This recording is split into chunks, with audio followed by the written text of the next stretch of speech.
Welcome into Locked On Horned Frogs. Jeremiah Donati started a stir inadvertently on Twitter on Tuesday night. We'll talk about that next. We'll also talk about the health of the TCU Horned Frogs football team as they head into the season. That's all coming up on Locked On Horned Frogs.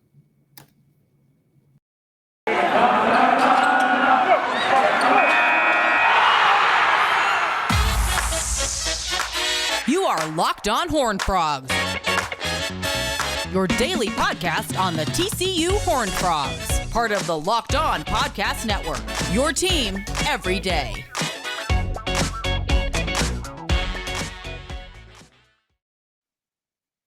It is Locked On Horned Frogs, your daily TCU podcast. I'm your host, Steven Simcox. So on Tuesday night, I'm poking around on Twitter like I typically do, and I see Jeremiah Donati, the TCU athletic director, send out a pretty innocuous tweet. It was like the emoji that kind of shows your location, that red dot, and then Chicago, Illinois. And that was it. And that in itself is not really noteworthy. Now, if you follow, the TCU calendar, there was apparently a big donor event last night in Chicago. They're kind of going around the country. They're trying to drum up money and support for a lot of different things, but I'm sure namely name, image, and likeness initiatives. And so he's in Chicago, right? And so that in itself is kind of interesting, but there's a reason for it that I just spelled out.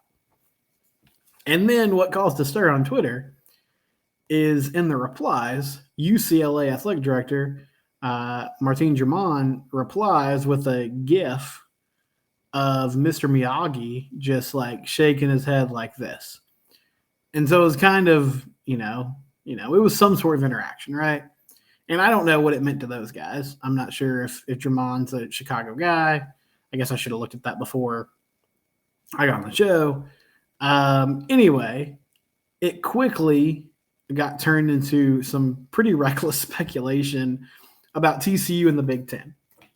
And so first, let me say, I don't have any reason to believe that TCU is headed to the Big Ten. I know a lot of fans will be excited about that. And I get from a business perspective, it would be a huge lift for the university and for the athletic programs. But that doesn't seem to be the case. Anyway, as this started kind of spiraling last night, as people started talking and daydreaming about what was happening, I was just thinking like, wow, it's really interesting how excited some TCU fans are about that possibility. And I totally understand why. I get it from a business perspective. I understand that it's more money. It's more prestige. It appears that the Big Ten and the SEC are sort of in a collision course to be the two major conferences in the future of college football.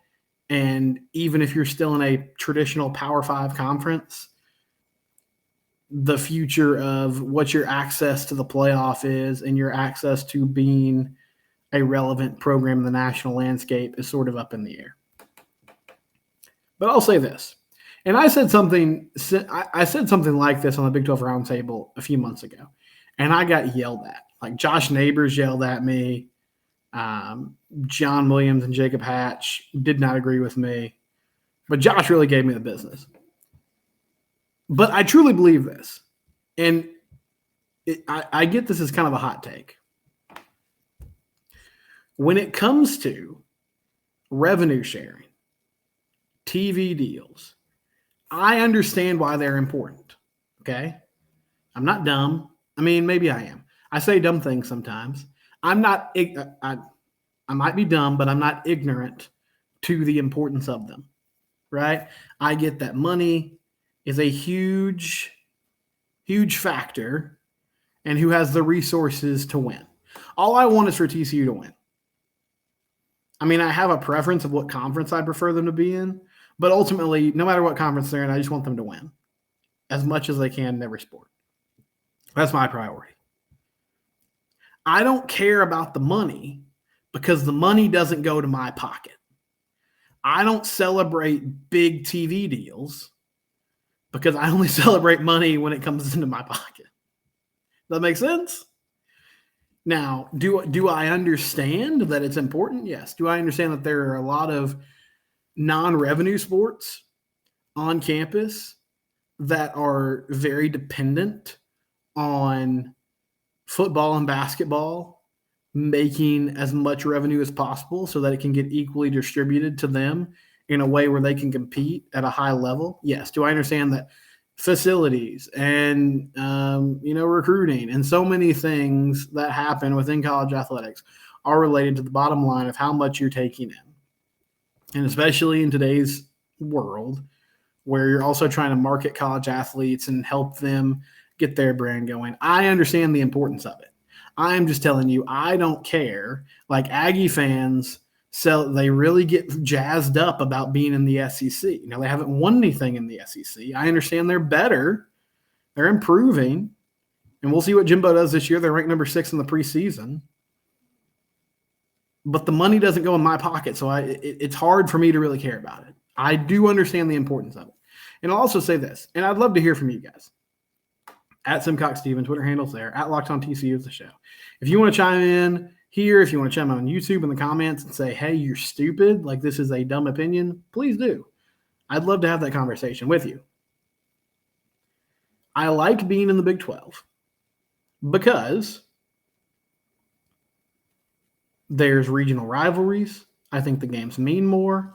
I feel like just geographically and culturally, it's a good fit for TCU. And I don't even mean like, when I say culturally, I don't even mean like from a politics perspective. That doesn't bother me. Okay. Like whatever. But I think it's fun that I know a lot of people, I'm in close proximity with a lot of people who cheer for schools that TCU plays on a weekly basis. And that would not be the case in the Big Ten. And even though I understand the Big Ten and the SEC are going to have a huge pull and a lot of weight to throw around when it comes to the future of college football, and that ultimately everybody is trying to get a seat at the table, and somehow there's some holdovers like Vandy and other schools, I'm not just singling out Vandy, but they came to mind first, that are just sort of along for the ride. But I think that I don't have a reason to believe at this point. I could have egg on my face in a week. I get it. That TCU will not have a chance to make the college football playoff in the Big 12. I don't have a reason to believe that they're not going to have at least some say in the conversations moving forward. And I think the Big 12 is going to be able to pull off a TV contract and a revenue sharing system with Brett Yormark as their commissioner that will keep them competitive in the national landscape. And because of that, I think it's really fun to be in the Big 12. And while I get, from a business perspective, if TCU got an invite to the Big 10, Jeremiah Donati and the powers that be that make those decisions, and Chancellor Boschini and everybody else, they really couldn't say no because of what would be staring them in the face from a revenue loss perspective. For the purpose of me, I really like being in the Big 12, and I hope TCU stays there. Now, if they get to the Big 10, I'm not being mad about it. And I'll get why it's such a big deal for TCU. But that's just where I'm at with it. And if you think that's dumb, that's fine. Let me know. I'm all ears. When we come back, we'll talk about the health of TCU football as they get ready for the season to start here in a few weeks. But I want to do a quick ad read for our friends at LinkedIn. Let me throw a graphic up here. So LinkedIn, everybody's getting ready right now, gearing up for football season. As you gear up for the fall, if you own a small business, the biggest key if you own a small business is who you hire. What kind of talent do you have? Do you have the right people that fit what you're trying to do on a daily basis? And LinkedIn Jobs is the best place to go. Create a free job post. You can do it in just minutes, and you can reach your network. It's the largest professional network of over 810 million people. Listen, LinkedIn. Everybody in the world knows LinkedIn. It's the most popular job site, so use it to find the talent that you need. They have simple tools like screening questions, so you can weed people out. It's going to make it easier. It's why small businesses rate LinkedIn Jobs #1 in delivering quality hires versus leading competitors. You need the right people, and LinkedIn Jobs helps you find the right candidates that you want to talk to faster. Every week, nearly 40 million job seekers visit LinkedIn. Listen to that, 40 million. That's a lot of people. That's the kind of wide net that you'd be casting when you post your hires on LinkedIn Jobs. So do that today. All right, segment 2 here on Locked on Horned Frogs, getting graphics situated, trying to be a better YouTuber, trying to be a better influencer. I'm Steven Simcox, at Simcox Steven. If you want to chime in on our discussion in segment 1, that's sort of vaguely about realignment and where TCU might end up, even though I think at the moment I don't really have a reason to believe that they're not going to be in the Big 12 for the foreseeable future, but these things change all the time. But coming back to more short-term things that matter on the football field, as we hurtle towards that game against Colorado in the season opener, Sonny Dykes was speaking with the media. The team's off today. If you're listening to this or watching this on Wednesday, August 17th, they have a day off. And Coach Dykes actually said that they're going to start looking at the depth chart and putting that together for the first time. So we might, not totally sure, maybe on Thursday or Friday we'll have some more clarity with the depth chart. I know, of course, everybody is excited about what that quarterback position is going to look like, but all over the field it sounds like they're trying to at least start the process of, okay, let's narrow this down. Let's get people the information they need so they can start preparing to play in the coming weeks. But one thing that's come up lately is there's been a number of players that have been sitting out of practice. Notably Travius Hodges-Tomlinson is one of them, Marcel Brooks.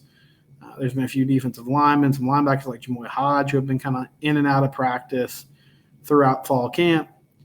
Your typical bruises. And I know for TCU fans, there are some bad flashbacks that come up when you hear this because honestly, for a long time, let me say this. I am not a strength and conditioning expert.